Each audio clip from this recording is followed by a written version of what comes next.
in a sustainable way for a very, very long period of time. They can do it in the short run, but they can't continue it. So the second problem is the whole game is effectively unsustainable. The third element is the core cause of the global financial crisis was a global imbalance. And the global imbalance was between, on the one side, China, and the other side, the United States. Now, that's simplifying it somewhat because it's really the emerging markets on the one side and the developed countries on the other, particularly the Anglo-Saxon developed countries, which were the big borrowers. Now, what happened was the Chinese effectively saved. They lent those savings to these developed countries, who then basically used that to buy goods from China. And that game essentially had two implications. One, it effectively created a liquidity cycle. It was just like a banking system which created abundant liquidity in the world, but it also drove growth. Now, the problem with that is the Chinese, who are a very major part of this now, have a major problem because they've never been paid for their exports. Effectively, what they've done is lent the money for the Americans to buy their goods. Now, when that cycle stops, which it has now done, then under those circumstances, they're not going to get paid. So effectively, we have to address this whole problem of the imbalance between saving and consumption in the world. And we haven't even touched on that. The most amusing thing was in the Italian G8 meeting, the whole issue of global imbalances was not actually addressed. In fact, Gordon Brown, on behalf of the West, said that he didn't think it was appropriate to talk about this because it might just interrupt people's sort of thoughts of recovery, the green shoots, as you call it. And even this week, the meetings between the Chinese on the one side and the United States in their bilateral talks skirted around this very difficult issue. So fundamentally, I don't think the 3 or 4 conditions which need to be dealt with at a high level are being dealt with, and in fact, I see no prospect of them being dealt with at all in the next few months. Yeah, and that seems hard to believe, doesn't it, when we really got a taste in October last year of how close the global financial system came to tipping over, and yet even as a result of that experience, we don't seem to have learnt anything from it or are prepared to change the system, which everybody recognises isn't actually working. Well, I think the reason for that is pretty straightforward. It's just that everybody knows what the problem is. I don't think people involved in the policy-making process are silly. They do understand what the problem is, but I think they've also realized that there is absolutely no simple answer. And I'll give you an idea of why it's not actually a simple answer. Because if you actually look at the imbalance and the quantum of that imbalance, it's quite staggering. The U.S. is about 5% of global population, around 25% of the global GDP, yet it contributes 15% of entire global consumption and is right about half the global current account deficit. So trying to fix and correct that is actually very difficult. Now, the glib answer is, well, it's actually very simple. What the Chinese have to do is spend, and basically the Americans have to save and pay back the debt. The problem is, in the U.S., consumption is over 70%. In China, it's 37%. So to correct that becomes extremely difficult. But most importantly, if you actually look at that size of the two economies, it's even more stark. Despite all the hype about China, China is about a $4 to $5 trillion economy.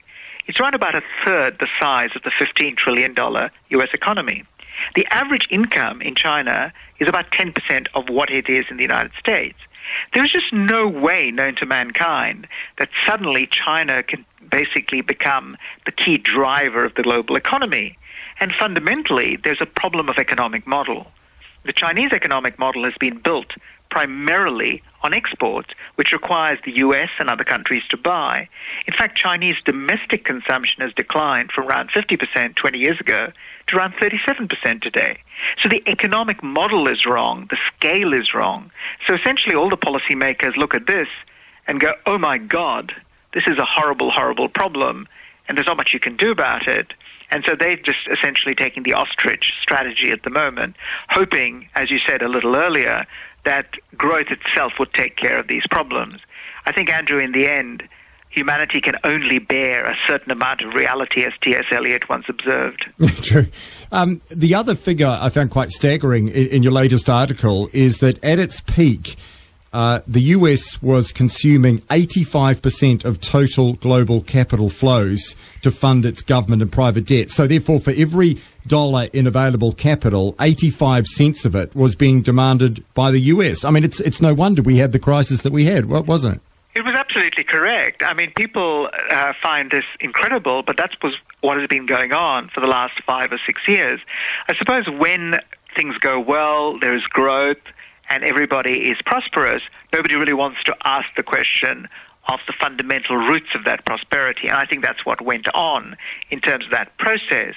But it's actually worse than that in one sense, because effectively that level of consumption is now almost impossible to reverse, because a lot of that money that was lent in the United States is now in some sense worthless, which is the problems the Chinese have.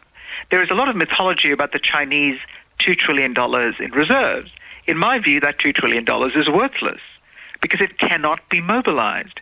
The Chinese cannot go tomorrow and demand that money back and essentially convert that into renminbi and use it.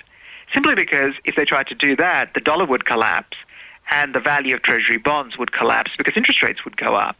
So essentially what we are relying on is even the people who saved have effectively used those savings unwisely, and effectively the liquidity available in the world is simultaneously actually contracting as a result of, like any financial decision that a bank makes, for instance, that they made some bad loans and some bad investments.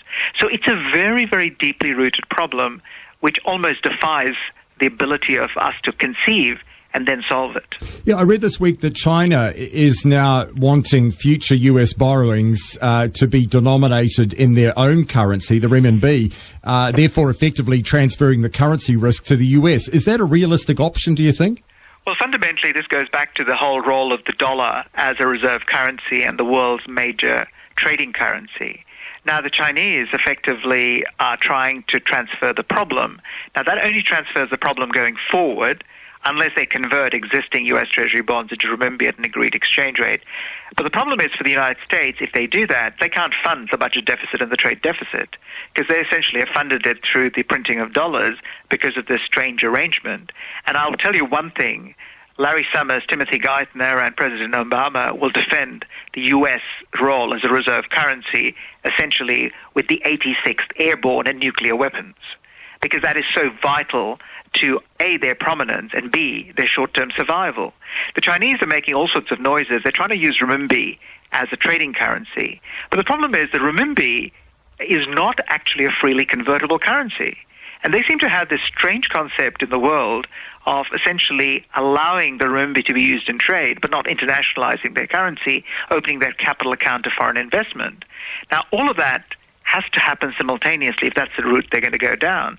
But that's an enormous, enormous step for what is essentially still a very closed society, and one which only seeks limited engagement with the West because of the hangover of the communist past. So really, the Chinese can complain and protest as much as they like, but fundamentally there's very little that they can actually do about it.